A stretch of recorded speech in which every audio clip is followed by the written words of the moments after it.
Hello everyone, welcome to my YouTube channel. Video start करने से पहले मैं आपसे कहना चाहती हूँ कि जिन्होंने मेरे चैनल को सब्सक्राइब नहीं किया है वो मेरे चैनल को सब्सक्राइब करें और बेल आइकन प्रेस करें ताकि लेटेस्ट अपडेट आप तक सबसे पहले पहुँच सके। तो आज इस वीडियो में हम कुछ क्वेश्चन करेंगे जो प्रीवियस ईयर में बहुत बार रिपीट हुए हैं और इस बार भी NTA नेट कंप्यूटर साइंस 2020 में वो आ सकते हैं। तो स्टार्ट करते हैं। First question is the process state transition diagram in figure is representative of. तो देखिए यहाँ पे आपको एक प्रोसेस स्टेट डायग्राम दी हुई है, तो उसे ऑब्जर्व कर कर आपको बताना है कि जो बैच ऑपरेटिंग सिस्टम है, प्रिमिटिव शेड्यूलर है, नॉन प्रिमिटिव शेड्यूलर है या यूनी प्रोग्राम्ड ऑपरेटिंग सिस्टम है। तो आपको प्रोसेस स्टेट के बारे में पता होना चाहिए। अगर आपने प्रोसेस स्टेट में नहीं पढ़ा तो मेरे प्रीवियस लेक्चर देख सकते हैं, उसमें आपको प्रोसेस स्टेट का सारा कंसेप्ट समझ आ जाएगा। तो देखिए यहाँ से क्या है, न्यू से कहाँ जा रहा है, रेडी तक, रेडी से कहाँ जा रहा है, रनिंग स्टेट में, रनिंग से कहाँ जा रहा है, टर्मिनेट भी जा रहा है, रनिंग से ब्लॉक भी जा रहा है और रनिंग से रेडी भी जा रहा है। तो सबसे पहले हमारे पास क्या है, बैच ऑपरेटिंग सिस्टम। तो बैच ऑपरेटिंग सिस्टम क्या होता है, बैच ऑपरेटिंग सिस्टम वो होता है जो फीफो स्ट्रैटेजी पे वर्क करता है, फर्स्ट इन फर्स्ट आउट। और डाटा स्ट्रक्चर में फर्स्ट इन फर्स्ट आउट कौन यूज़ करता है, वो होता है Q, first in first out. Means batch operating system एक ऐसा ऑपरेटिंग सिस्टम है जिसमें अगर प्रोसेस P1 पहले आई है तो P1 ही एग्जीक्यूट होगी। पूरी प्रोसेस जब एग्जीक्यूट हो जाएगी देन अनदर प्रोसेस एग्जीक्यूट होगी। सेकंड है N operating system with primitive scheduler.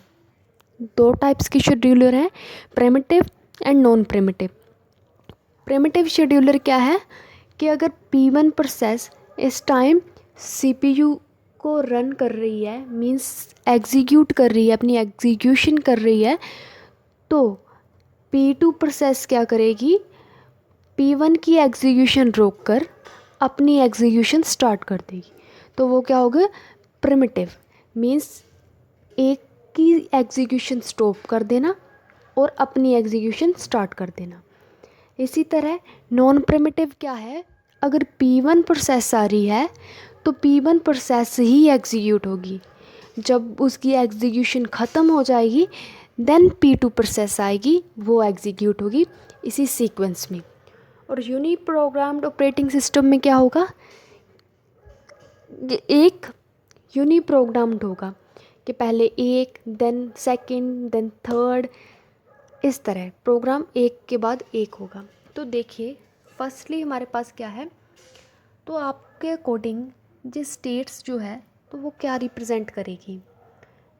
तो देखिए न्यू, न्यू से कहाँ आ रहा है, रेडी, रेडी से कहाँ जा रहा है, रनिंग, रनिंग से रेडी तक भी पहुँच रहा है, रनिंग से टर्मिनेट तक भी, रनिंग से ब्लॉक तक भी। तो जब भी स्टेट रेडी से रनिंग और फिर रनिंग से रेडी तक पहुंचती है तो हमेशा वो क्या होती है, प्रिमिटिव। तो इसका आंसर क्या आएगा, बी, प्रिमिटिव, प्रिमिटिव शेड्यूलर। क्योंकि जहाँ पर अगर कोई P1 प्रोसेस रेडी में है और उसके बाद वो कहाँ जाती है, रनिंग में, रनिंग में जाने के बाद वो क्या करती है, उसके अकॉर्डिंग एक न्यू प्रोसेस आ जाती है वहाँ पे जिसकी प्रायोरिटी क्या है, हाई। तो वो जो P1 प्रोसेस होगी उसे क्या कर देगी, ब्लॉक्ड स्टेट में डाल देगी और P2 खुद क्या करने लगेगी, एग्जीक्यूशन करने लग जाएगी। तो इसका मतलब क्या है, ये प्रोसेस क्या होगी, प्रिमिटिव। तो इसका आंसर क्या आएगा, an operating system with a primitive scheduler. Second question देखिए, an example of a binary number which is equal to its two's complement is. सबसे पहले आपको पता होना चाहिए कि बाइनरी नंबर्स क्या होते हैं। बाइनरी नंबर्स वो होते हैं जो 0 एंड 1 की फॉर्म में रिप्रेजेंट किए जाते हैं। तो उन्होंने क्या किया है कि एक नंबर है इन 4 में से A B C D options में से जो अपने 2's कॉम्प्लीमेंट के क्या होगा, इक्वल होगा। तो इसके लिए आपको क्या आना चाहिए कि 2's कॉम्प्लीमेंट कैसे निकालते हैं। तो देखिए 2's कॉम्प्लीमेंट कैसे निकालते हैं। फर्स्टली लेट हम एक ले लेते हैं। सबसे पहले हमने कोई ऑप्शन चूज़ कर लेते हैं। सी ऑप्शन चूज़ कर लिया हमने। 1 00 देन फिर से 0। उसके बाद क्या करते हैं हम, पहले इसका 1's कॉम्प्लीमेंट लेते हैं। तो 1's कॉम्प्लीमेंट क्या होगा कि 0 को हम 1 में कन्वर्ट कर देंगे और 1 को 0 में कन्वर्ट कर देंगे। तो इसी तरह यहाँ पर 1 1 1 एंड 0। उसके बाद क्या करेंगे, जो जे हमारे पास आया ना 1's कॉम्प्लीमेंट, इसमें क्या प्लस करेंगे 1। तो जब 1 प्लस कर देंगे, सिर्फ प्लस इन 2 में करना है। तो जब प्लस करेंगे 1 1 क्या होता है हमारे पास 0 और कैरी क्या आएगा 1 1 1 0 होता है और कैरी भी हमारे पास क्या आएगा 1। तो 1 1 फिर से क्या होगा 0 और कैरी हमारे पास क्या आएगा 1। तो 1 1 फिर से क्या होएगा 0 एंड कैरी क्या होगा 1। तो देखिए जे नंबर क्या है अपने 2's कॉम्प्लीमेंट के इक्वल है। ठीक है, तो इसका आंसर क्या आ जाएगा सी। इसी तरह आप चेक कर सकते हैं, जैसे ऑप्शन ए लेते हैं। तो ऑप्शन ए हमारे पास क्या है 1, क्या है ऑप्शन ए में 1 1 0 एंड 0। तो फर्स्टली हम इसका क्या करेंगे 1's कॉम्प्लीमेंट। 1's कॉम्प्लीमेंट क्या आएगा 1 1 0 एंड 0। उसके बाद क्या करेंगे हम प्लस क्या करेंगे 1। तो 1 1 जब प्लस करेंगे तो 1 1 क्या होगा 0 और कैरी क्या आएगा 1। तो 1 1 क्या होगा 0 और कैरी क्या आएगा 1। तो 1 प्लस 0 क्या होगा 1। ठीक है, तो कैरी क्या होगा 0। तो 0 प्लस 0 क्या होगा 0। तो ये देखिए ये इसके इक्वल नहीं है। इसी तरह आप बी और डी ऑप्शंस भी चेक कर सकते हैं। इसके अकॉर्डिंग हमारा ऑप्शन कौन सा सही है सी। नेक्स्ट क्वेश्चन देखिए। नेक्स्ट क्वेश्चन क्या है, which of the following is are shared by all the threads in a process. तो देखिए थ्रेड क्या होता है, थ्रेड सेम एज प्रोसेस होता है। जैसे कि प्रोसेस प्रोग्राम का पार्ट होता है, इसी तरह थ्रेड क्या होता है प्रोसेस का पार्ट होता है। मींस प्रोसेस को छोटे छोटे पार्ट्स में डिवाइड कर देते हैं। तो थ्रेड्स का कौन सा पार्ट है जो शेयर्ड होता है। तो इसका आंसर क्या होगा, सिर्फ एक एड्रेस स्पेस है जो शेयर्ड होता है। बाकी प्रोग्राम काउंटर स्टैक रजिस्टर ये अनशेयर्ड होते हैं, मींस शेयर नहीं किए जा सकते। तो इसका आंसर हमारा क्या आएगा, यहाँ से बी आएगा एड्रेस स्पेस। अगर आपको सिर्फ जे ऑप्शन दिए होते तो इसमें क्या आएगा थर्ड वाला ऑप्शन आएगा। और उसके बाद आपको देखिए यहाँ पर ए बी सी डी दिए हुए हैं, तो इसमें 1 एंड सेकंड ओनली लिखा हुआ है, थर्ड ओनली लिखा है। तो आपने इस तरह के क्वेश्चंस बहुत ही ध्यान से करने हैं, सिर्फ ऊपर वाले नहीं देखना, पूरा क्वेश्चन अच्छे से रीड करना है। कई बार कन्फ्यूज़न की तरह हमारे आंसर्स मैच नहीं होते फिर। नेक्स्ट क्वेश्चन देखिए।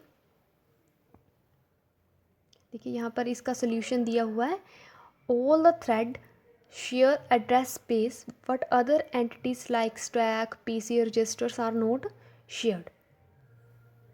नेक्स्ट देखिए, an operating system is, operating system क्या होता है। तो मेरे हिसाब से हमने जब ऑपरेटिंग सिस्टम स्टार्ट किया था तो उसमें डिस्कस किया था कि ऑपरेटिंग सिस्टम क्या होता है।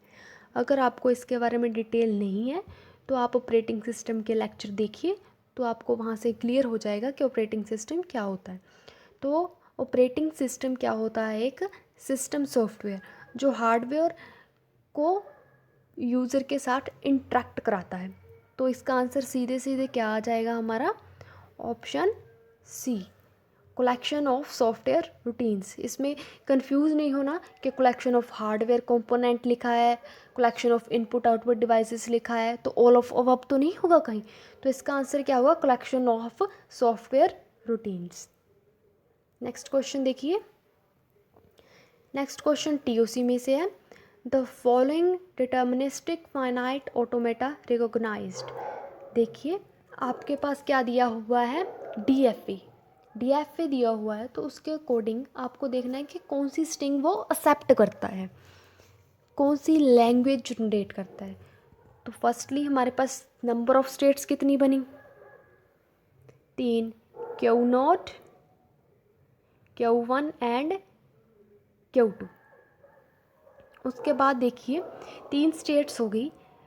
फर्स्टली हमने जो क्वेश्चंस अटैम्प्ट करने हैं उसमें पहले देखना होता है कि कितने नंबर ऑफ स्टेट्स हैं। स्टेट्स देखने के बाद देखना है कि उसमें कोई फाइनल स्टेट है। अभी देखिए यहाँ पर कोई फाइनल स्टेट है, Q1 फाइनल स्टेट है, Q0 फाइनल स्टेट है या Q2 फाइनल स्टेट है। इसमें से कोई भी फाइनल स्टेट तो नहीं है। अभी हमारे दिमाग में कन्फ्यूज़न क्या होती है, हम वहाँ पर जस्ट एक स्टेट डायग्राम देखेंगे यहाँ से, जैसे यहाँ पे डीएफए दिया हुआ है तो हम देखेंगे इसमें ए भी एक्सेप्ट हो रहा है, बी भी एक्सेप्ट हो रहा है, इनिशियल स्टेट हमारी क्या है, Q0।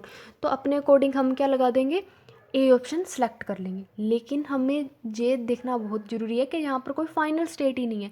तो इसका आंसर क्या आ जाएगा, नन ऑफ द अबव। ये किसी भी स्ट्रिंग को एक्सेप्ट ही नहीं कर रही क्योंकि इसमें क्या फाइनल स्टेट ही नहीं है। ठीक है ना। अब नेक्स्ट क्वेश्चन देखिए।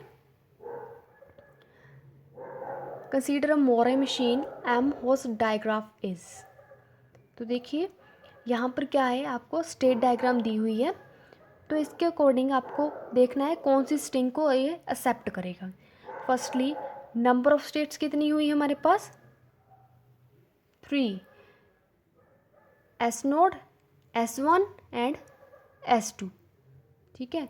उसके बाद देखिए कि इन्होंने ऑप्शंस क्या किए हुए हैं। हमें क्या करना है, ऑप्शन एलिमिनेट करने की कोशिश करनी है ताकि हमारे पास चॉइस कम रह जाए। तो ए ऑप्शन हमारे पास क्या है, ए ऑप्शन है हमारे पास 2 और मोर बी। बी ऑप्शन क्या है, 3 और मोर बीज। सी 2 और मोर एज एंड डी क्या है, 3 और मोर एज। तो देखिए सबसे पहले हम अपनी डायग्राम को देखेंगे, जो स्टेट डायग्राम हमें दी होती है। तो सबसे पहले जब एस नोड पर है, अगर ए आ रहा है तो वो लूप में ही लग रहा है, वहीं पर रह रहा है, it's self means S node पर ही रह रहा है।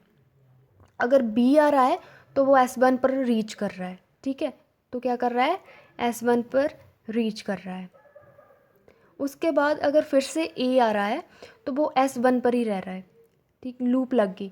उसके बाद अगर बी आ रहा है देन वो नेक्स्ट स्टेट पर पहुंच रहा है। तो इसका कहने का मतलब क्या है कि मिनिमम 2 बीज तो आएंगी ही आएंगी, तभी वो फाइनल पर पहुंचेगा। अगर ए एस नोड पर इस टाइम पर ए आ रहा है तो वो क्या करेगा, एस नोड पर ही रहेगा, S1 पर तो पहुँच ही नहीं सकेगा। अगर वो एस नोड पर पहुंचता है, बी इनपुट आ रही है तो उसके बाद ए आ ही जा रहा है, ए आ रहा है, रिपीट हो रहा है, तो वो S1 पर ही रह जाएगा, फाइनल पर तो पहुंचेगा ही नहीं। तो मिनिमम हमारे पास क्या है, 2 बी तो आएंगी ही आएंगी। तो इसके अकॉर्डिंग ऑप्शन क्या होगा, अब आपको कहेंगे 2 और मोर बीज। हमारा ए वाला तो एलिमिनेट हो ही गया क्योंकि हमने क्या देखना है कि जो इसके लिए मैक्सिमम आ रहा है वो देखना है हमें, 2 और मोर बीज, 3 और मोर बीज। लेकिन हमारे पास मिनिमम कितनी बीज आ रही हैं, 2 बीज। तो इसके अकॉर्डिंग हमारा ऑप्शन ए क्या होगा, करेक्ट होगा। आई थिंक आपको सभी क्वेश्चंस अच्छी तरह समझ आ गए होंगे। अगर आपको किसी क्वेश्चन के रिलेटेड या किसी और टॉपिक के रिलेटेड कोई भी डाउट है तो आप कमेंट सेक्शन में लिख सकते हैं, मैं आपका उसका रिप्लाई जल्द ही